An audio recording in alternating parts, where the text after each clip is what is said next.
Okay, so we've been through this crisis, and there are all sorts of explanatory formats out there, and it's interesting to look at the different genres. One genre is that it's all about human frailty. I mean, Alan Greenspan took refuge in the fact it's human nature, he said, and you can't do anything about that.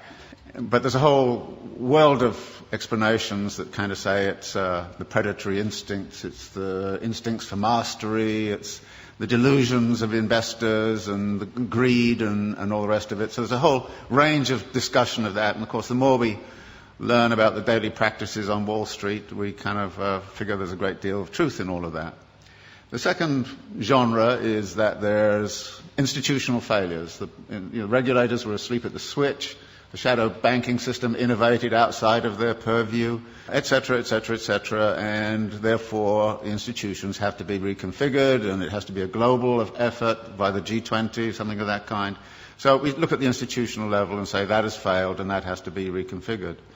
The third genre is to say everybody was obsessed with a false theory. They read too much Hayek and believed in the efficiency of markets, and it's time we actually got back to something like Keynes, or we took seriously Hyman Minsky's theory about the inherent instability of financial activities. The next genre is that it has cultural origins. Now, we don't hear that much in the United States, but if you were in Germany and France, many people there would kind of say this is an Anglo-Saxon.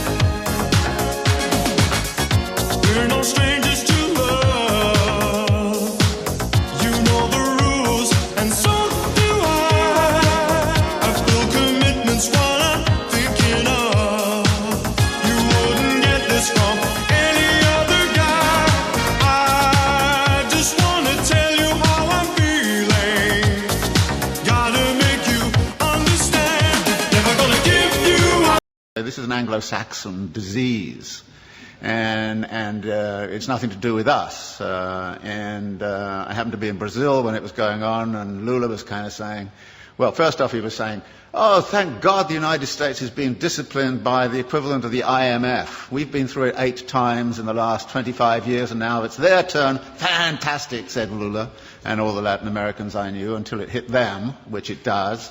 And then they kind of changed their tune a little bit. So there's a kind of a way of which it became cultural. And you can see that by the way in which this whole Greek thing is being handled. The way the German press is saying, well, it's the Greek character, it's defects in the Greek character. And there's a lot of rather nasty stuff going on around that. But actually there are some cultural features which have led into it. For instance, the US fascination with home ownership, which is supposedly a deep cultural value. So 68% of US households are homeowners.